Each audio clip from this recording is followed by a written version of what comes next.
O lucro líquido dos maiores bancos brasileiros nos primeiros 3 meses do ano foi o maior desde o segundo trimestre de 2015. Segundo o levantamento da Economática, o Itaú Unibanco, Banco do Brasil, Bradesco e Santander ganharam juntos 16 bilhões e 300 milhões de reais, 13,3% a mais do que no mesmo período do ano passado. E para falar sobre o lucro dos bancos, a gente vai conversar com Fausto Augusto Júnior, que é o professor da Escola de ESE de Ciências do Trabalho. Boa noite, Fausto. Seja bem-vindo mais uma sexta aqui conosco. Estamos aqui novamente. E, Fausto, é um assunto aí que, no caso, eu gostaria de te perguntar. Os bancos, eles ganham tanto, mas, ao mesmo tempo, o Brasil, com essa crise financeira, né, que nós nos encontramos, e a maioria dos brasileiros sem dinheiro. Então, como esse lucro? Bem, o sistema financeiro brasileiro é o mais rentável do mundo, né? E dentre os diversos negócios da economia brasileira também é o setor que mais lucra. Então, tem alguma coisa está errado ali. Né? A gente está vendo os dados do primeiro trimestre, mas se a gente pegar os dados que fechou o ano passado inteiro, que foi um ano muito ruim para a economia, o sistema financeiro brasileiro gerou de lucro a casa de mais de 70 bilhões de reais. Eles aumentaram o lucro deles em relação a 2016 em mais de 33%. Então, só para você ter uma ideia de um ano que foi um ano recessivo, um ano ruim, né? Agora, por que isso acontece? Primeiro que existe um grande monopólio dos bancos, né? São poucos bancos, não há concorrência e eles claramente aplicam um cartel. Segundo que a taxa de juros não cai.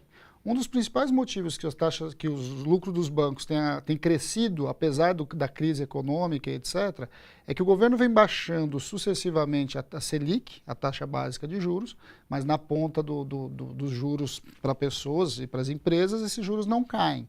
Então, eles captam recursos no mercado, principalmente no mercado geral, pela Selic, pagando juros cada vez menores, pagando do ponto de vista de custo deles de aquisição do dinheiro, e emprestam para a sociedade com uma taxa ainda muito alta. Então, aquela diferença entre o que eles captam e o que eles cobram, cada vez está crescendo mais, porque essa aqui está baixando mais.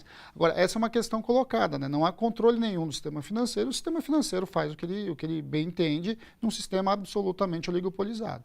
Você acredita também que há aumento de pessoas em busca de créditos, principalmente para poder encerrar suas dívidas?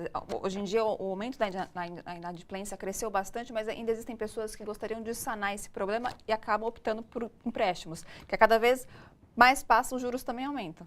É que, na verdade, o que eles têm feito é tentado sair de um juros mais alto, que é cartão de crédito e conta corrente, né, os limites de conta corrente, para empréstimos mais baratos. Mas o que nós temos visto claramente na sociedade é que a sociedade vai se endividando com os bancos. Porque às vezes você não sabe, mas quando você compra um utensílio doméstico, uma TV, uma geladeira, dentro de uma loja de magazine, no final das contas, quem está financiando é o banco, não é a loja. Né? E esse banco está cobrando juros, apesar de aparecer lá as 10 vezes sem juros, 15 vezes sem juros, você está pagando juros sobre aquilo. O juro é embutido e você sequer sabe. E quem cobra esse juro é o sistema bancário. E mais do que isso, agora eles ainda acoplaram a tudo isso serviços. Então, quando você vai numa loja, você compra uma TV, eles querem vender para você um seguro. Exatamente, e esse seguro é mais um produto dos bancos. Na outra ponta, o que você tem também é que os bancos vêm aumentando a sua tarifação. Cada vez mais as pessoas, para usar serviços bancários, pagam mais tarifas. Então, isso também é mais um elemento importante para você entender como é que o sistema financeiro hoje, ele lucra e é um ótimo negócio. Perfeito. E, Fausto, o enfraquecimento dos bancos públicos promovido pelo governo Temer, você acha que acaba colaborando para esse domínio dos bancos privados? Bem, a questão é que quanto maior a concentração dos bancos, mais isso vai se efetivar. Os bancos públicos têm várias tarefas, além da lógica privada, né? O problema desse governo é que, além dele estar enfraquecendo os bancos públicos, ele está mudando a sua forma de atuação. Né? Você não consegue pensar crédito agrícola no Brasil sem falar do Banco do Brasil. Não tem como.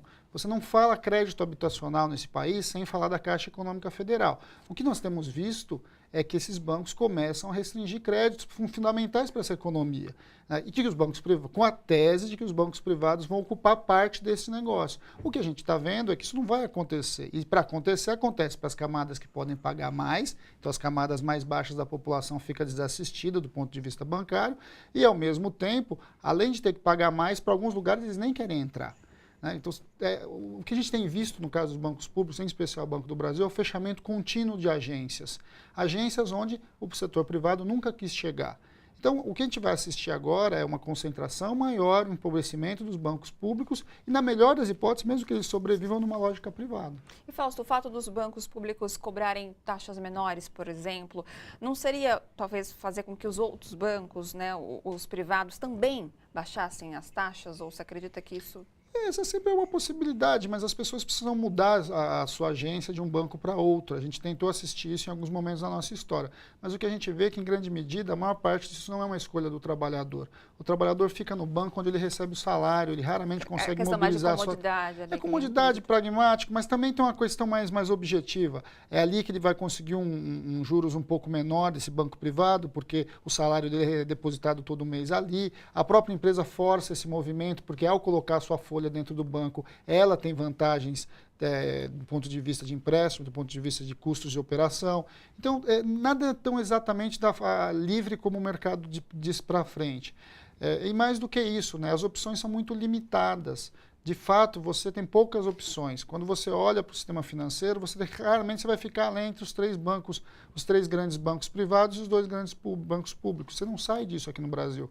Ao não sair disso, não tem muita escolha. Você fica presa exatamente nisso. Perfeito. Fausto, obrigado mais uma vez pela sua participação. Sexta-feira tem mais. Sexta-feira.